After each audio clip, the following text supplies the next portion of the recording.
Shine परिवार के सभी कस्टमर, सभी एसोसिएट, आप सभी को Rashid Naseem, chairman shine group का प्यार भरा नमस्कार। साथियों, आपको सूचित करते हुए मैं ये नहीं कहूँगा कि बहुत हर्ष हो रहा है, लेकिन ये कह सकता हूँ कि हाँ, इस बात की संभावना नहीं थी, लेकिन अगली तारीख जो तकरीबन 20 दिन के बाद आ रही है, यानी 2 मई वो डेट है जिस डेट को अब अगली तारीख अगली सुनवाई होगी। मैं आप सभी को बताना चाहूँगा कि मेरे लिए एक बहुत शुभ अंक और शुभ तारीख था 19 मई। मैंने अब तक ये कामना करी थी और मान के चल रहा था कि किसी भी हाल में हम 19 मई के अंदर अंदर अपनी कंपनी की लायबिलिटी उतारना शुरू कर देंगे और 19 मई का दिन हम अपनी कंपनी के उन सभी कर्मठ एसोसिएट और अपने कस्टमर्स के बीच मनाना चाहेंगे जिन्होंने इस लड़ाई में हिस्सा लिया। 19 मई का वो दिन होगा जिस दिन हम अपनी साइटों के ऊपर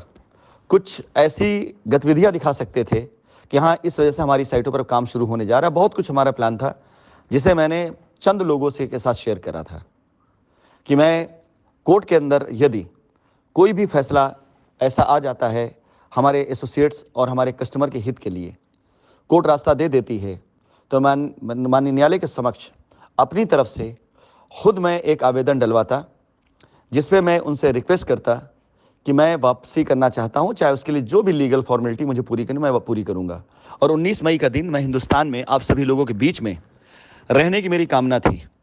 चाहे वो मैं आप लोगों के साथ बाहर रहता, चाहे मैं हाउस अरेस्ट रहता, चाहे मैं वो किसी भी जेल में रहता। मेरी खुद की कामना थी कि मैं 19 मई को हिंदुस्तान के अंदर रहूं, अपने लोगों के विश्वास के लिए, अपने लोगों के उस सहयोग को धन्यवाद करने के लिए जो आप सभी ने दिया। लेकिन आप खुद देख रहे हैं कि हम सभी का सोचा हुआ, हम सभी की इच्छा और हम सभी का जो मकसद है वो बाध्य है इन कानूनी गतिविधियों से, प्रक्रियाओं से, और जो कानून की नियम और रूल रेगुलेशन है उनको फॉलो करना हम सबका कर्तव्य भी है। अब मैं ज़्यादा तो नहीं, बस सिर्फ इतना कहना चाहूँगा कि कल शाम मैं एक जूम मीटिंग प्लान करूँगा। इस जूम मीटिंग में मैं आप सभी लोगों को आमंत्रित करूँगा, वो सारे लोग जो इस जूम मीटिंग को अटेंड करें, और मैं चाहूँगा कि इस मामले को अब हम सभी लोग मिल करके खुद निस्तारण कर लें। और इस मामले में सबसे अधिक सहयोग मिलेगा उन लोगों के निस्तारण से जिन लोगों ने अपनी पुलिस कंप्लेन या एफआईआर कराई हुई है, या जो लोग किसी भी तरह के रिट या पीआईएल में गए हुए हैं। वो सारे के सारे लोग मिल करके अगर एक मंच पर, एक प्लेटफॉर्म पर हो जाते हैं और विवाद, लड़ाई, जांच, इन सब की चीज़ों से दरकिनार करके सिर्फ एक सुर में सिर्फ एक बात कहते हैं कि हम सभी लोग अपनी लायबिलिटी को ख़त्म करने के लिए तैयार हैं, कंपनी को रास्ता दिया जाए, हम अपनी लायबिलिटी अपनी कंपनी के साथ उतारते हुए अपनी पूरी जितनी भी हमारी लीगल एक्टिविटी उसको हम वापस लेना चाहते हैं। ऐसे बहुत से लीगल तौर तरीके हैं जिनके ज़रिए हम अगली तारीख से पहले पहले अपने मुकदमे का, अपनी लायबिलिटी का और आपसी समझौते का निस्तारण कर सकते हैं। मैं अपने मान्यवर वकीलों से इसके बारे में राय मशवरा ले करके आप सभी के साथ एक जूम मीटिंग में आकर के उन सभी लोगों के साथ मैं कनेक्ट होना शुरू करूंगा जिन लोगों ने किसी भी तरीके से कोई भी लीगल एक्शन लिया है अगर, और वो सब साथ देने के लिए तैयार हैं, तो शायद हमें तारीख पे तारीख, तारीख पे तारीख, तारीख पे तारीख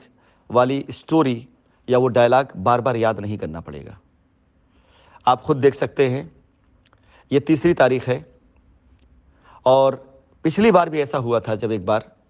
तो 1 साल का अरसा बीत गया था, तारीख ही नहीं लगी थी।